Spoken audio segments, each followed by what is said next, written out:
சர்ச்சைக்குரிய ஒரு விஷயமா இருந்து கொண்டிருக்கிற ஒரு செய்தியான இந்த விஷயம். தற்கொலை செய்து கொண்டவர் முஸ்லிமா காஃபிரா, இதை அடிப்படையாக கொண்டுதான் அவருக்கான தொழுகை உண்டா இல்லையா என்கிற விஷயத்தை நம்ம முடிவு செய்ய வேண்டியது. தற்கொலை செய்து கொண்டவர் முஸ்லீம் என்று சொன்னால் அவருக்கு ஜனாசா தொழுகை உண்டு. அவர் காஃபிர் என்றால் அவருக்கு ஜனாசா தொழுகை இல்லை. நபி ஸல்லல்லாஹு அலைஹி வஸல்லம் காலகட்டத்தில் ஒருவர் தற்கொலை செய்து கொண்டார், அவருக்கு ரசூலா தொழுகை நடத்தவில்லை. அம்மா அன ஃபலா உஸல்லி, நான் அவருக்கு தொழுகை நடத்த மாட்டேன் என்று சொன்னாங்க. இதற்கு அர்த்தம் அவருக்கு தொழுகையை நடத்தப்படவில்லை என்று இல்லை. ரசூலுல்லாஹ் அவர்கள் எப்படி கடனாளிக்கு ரசூலா ஜனாசா தொழுகை தொழாமல் தவிர்த்து கொண்டார்களோ அது போன்று அவருக்கும் ரசூலா விலகினாங்க. ஏன்னா அவருக்காக துவா செய்யக்கூடாது என்பதற்காக வேண்டி. ரசூலுல்லாஹ் அவர்கள் ஒரு ஜனாசாவிற்கு கலந்து கொண்டு துவா செய்யறாங்கன்னா அல்லாஹ் இடத்துல அங்கீகரிக்கப்படுகிற ஒரு பிரார்த்தனையா அது மாறும். அப்ப இவ்வளவு பெரிய ஒரு அநியாயத்தை அக்கிரமத்தை செய்த ஒருவருக்கு அது போன்ற ஒரு நம்பிக்கை ஊட்டக்கூடாது என்கிற காரணத்துல ரசூலா அந்த தொழுகையிலிருந்து தவிர்த்து கொண்டிருக்கிறாங்க, அதை தவிர்த்து கொண்டிருக்கிறார்கள். தொழக்கூடாது என்று ரசூலா கட்டளையிடல. ஒருவேளை தற்கொலை செய்தவருக்கு தொழுகை இல்லை என்று இருந்தால் ரசூலுல்லாஹ் என்ன சொல்லியிருப்பாங்க? தொழாதீர்கள் என்று சொல்லியிருப்பாங்க. ரசூலுல்லாஹ் அப்படி சொன்னாங்களா? அப்படியான எந்த ஒரு ஆதாரமும் இல்லை. நான் தொழமாட்டேன் என்று தொழுகை விட்டு தவிர்த்து கொண்டார்களே தவிர தொழாதீர்கள் என்று ரசூலுல்லாஹ் தடுக்கல. சரிங்களா?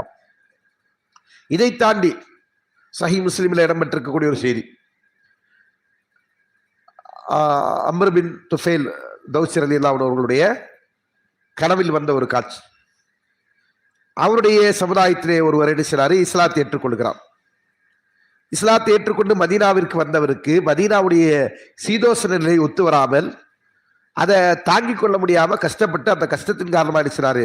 தன்னுடைய கையினுடைய நரம்பை துண்டித்து விட்டு அவர் மௌத்தாகிறார். நோய், அந்த நோயை தாங்க முடியாம அதனுடைய வலியில் என்ன செய்றார்? அவரு தன்னுடைய கை நரம்ப அறுத்து கொள்கிறார். இந்த செயல் தற்கொலையா இல்லையா? அப்ப இப்படியான ஒரு நிலையில அவர் மரணிச்சு விடுகிறார். மரணித்ததற்கு பிறகு அந்த நபரை இந்த துஃபைல் ரலியல்லாஹு அன்ஹு அவர்கள் கனவு காண்றாங்க. கனவுல அவர் எப்படி பார்க்கறாங்க அப்படின்னு சொன்னா, அவர்கிட்ட இவர் பேசுறாரு, எப்படி இருக்கிற அப்படின்னு. நல்லா இருக்கிறேன், நான் அல்லாஹ்வின் தூதர் அவர்கள் ஈமான் கொண்டு ஹிஜ்ரத் செய்து மதீனாவிற்கு வந்ததன் காரணமாக அல்லாஹ் என்னுடைய பாவங்களை மன்னித்து விட்டான், எனக்கு அல்லாஹ் சொர்க்கத்தை தந்துட்டான் அப்படின்னு அவர் கனவுல கண்ட காட்சியை இவர்கிட்ட சொல்றாரு.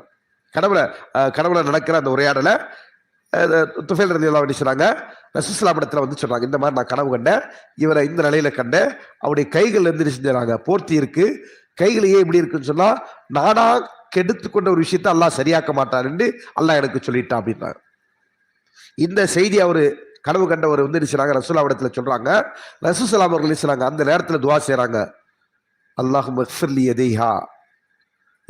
யதைஹி, அல்லாஹ்வே அவருடைய இரண்டு கரங்களுக்கு நீ மன்னிப்பு வழங்கு என்று, அவருடைய கைகளுக்கு மன்னிப்பு வழங்கு. அப்படின்னா என்ன அர்த்தம்? அவருக்கு அல்லாஹ் ஏற்கனவே மன்னிப்பு கொடுத்துட்டான். தற்கொலை செய்து கொண்டவருக்கு அல்லாஹ் அவர் இஸ்லாமை ஏற்றுக்கொண்டார் என்பதற்காக வேண்டியும் ஹிஜ்ரத் செய்தார் என்பதற்காக வேண்டியும் அவருக்கு மன்னிப்பு அல்லாஹ் வழங்கிட்டான். இப்ப மன்னிக்கப்படாமல் இருக்கிறது என்ன? அவருடைய கரம், துண்டிக்கப்பட்ட அவருடைய கரம்.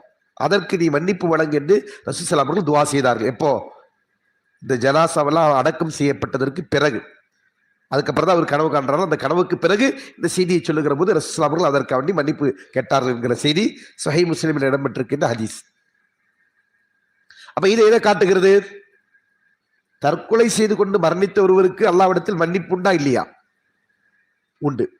அல்லாஹ் நாடினால் மன்னிப்பான். ஏனென்றால் பாவங்களை பொறுத்த வரைக்கும் அல்லாஹ் எதை மன்னிக்க மாட்டான்னு சொல்றா? இணை வைப்பை தவிர அதற்கு கீழ்நிலையில் இருக்கக்கூடிய எல்லா பாவங்களும் மன்னிக்கப்படும் அல்லாஹ் சொல்றான். இன்னல்லாஹ லா யக்ஃபிரு அன் யுஷ்ரக பிஹி வ யக்ஃபிரு மா தூன தாலிக லிமன் யஷா. அல்லாஹ் தனக்கு இணை வைப்பதை ஒரு காலம் மன்னிக்க மாட்டான், அதற்கு கீழ்நிலையில் இருந்து கொண்டிருக்கிற பாவங்களை அவன் நாடியவர்களுக்கு அல்லாஹ் மன்னிப்பான் என்று சொன்னான். அப்போ தற்கொலை செய்தல் என்பது ஷிர்க்கை விட மேலான பாவமா, ஷிர்க்கை விட கீழான பாவமா?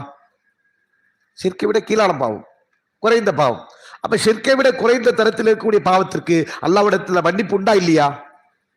அல்லாஹ் நாடிதான் மன்னிப்பான். அப்படியானால் இந்த ஜனாசா அவர் முஸ்லிமா இருந்திருக்கிறார் என்கிற காரணத்தால், அதனால தான் அவர் காஃபிர் அல்ல, அவர் முஸ்லிமா இருந்திருக்கிறார் என்கிற காரணத்தினால் அவருக்கு அல்லாஹ்விடத்துல மன்னிப்பு உண்டு. அந்த மன்னிப்பை ஆதரவு வைத்து தான் நம்ம வந்து ஜனாசா தொழுகையில கலந்து கொள்றோம். ஜனாசா தொழுகையில் நம்ம கலந்து கொள்றோம். அவர் செய்தது பாவம், அதுல மாற்று கருத்து இல்ல. அது மாதிரி எத்தனையோ பாவங்களை எல்லோருமே செய்யலாங்க. இவர் கடைசி நேரத்துல செஞ்சாரு, நாம் என்ன செய்யறோம்? வாழ்ந்து கொண்டிருக்கிற நேரத்தில் செய்யறோம், இடைப்பட்ட காலத்துல செய்யறோம். அப்ப அது போன்று அவருடைய பாவத்திற்கு அல்லாஹ் நாடினால் மன்னிப்பு உண்டு. அந்த காரணத்தினால் விஷயம், ஒரு ஜனாசாவிற்கு அவர் முஸ்லிமா இருந்து தற்கொலை செய்து கொண்டு மரணித்தாலும் அவருக்கு தொழுகை வைக்கப்படும். ஆனா அது கூடாது என்ற கருத்தை முஅத்தஸிலாக்கள்கிட்ட இருக்கு, அதே போன்று ஹவாரிஜிகள்கிட்ட இருக்கு. ஏன் அப்படின்னா, அவர்கள் பெரும்பாவம் செய்தவர்களை ஒருத்தங்க காஃபிர்னு சொல்லிடுவாங்க, இன்னொருத்தங்க மூமினும் இல்ல காஃபிரும் இல்ல இரண்டாம் கட்டவர்னு சொல்லிடுவாங்க. அது யாரு? முஅத்தஸிலாக்கள். அப்ப இந்த வாதமுள்ள மக்கள் மட்டும்தான் என்ன செஞ்சாங்க? தற்கொலை செய்து கொண்டு இறந்த முஸ்லிமிற்கு ஜனாசா இல்லை என்று சொன்னாங்க. வேற அஹ்லுஸ் சுன்னாவுடைய அறிஞர்கள் யாரும் என்ன செய்யல, அப்படி சொல்லவில்லை. எல்லோரும் என்ன கருத்தில் இருக்கிறாங்கன்னு சொன்னா, தற்கொலை செய்து கொண்டு மரணித்தாலும் அவன் முஸ்லிமா இருக்கும் பட்சத்தில் அவனுக்கு என்ன செய்யணும்? நாம அல்லாஹ்விடத்தில் அவனுக்கு மன்னிப்பை எதிர்பார்க்கிறோம். அந்த மன்னிப்பிற்காக அல்லாஹ்விடத்தில் அவனுக்கு பிரார்த்தனை செய்கிறோம், பரிந்துரை செய்கிறோம். இதுதான் ஜனாசா தொழுகையோட நோக்கம். அதை நம்ம செய்யலாம். சரிங்களா?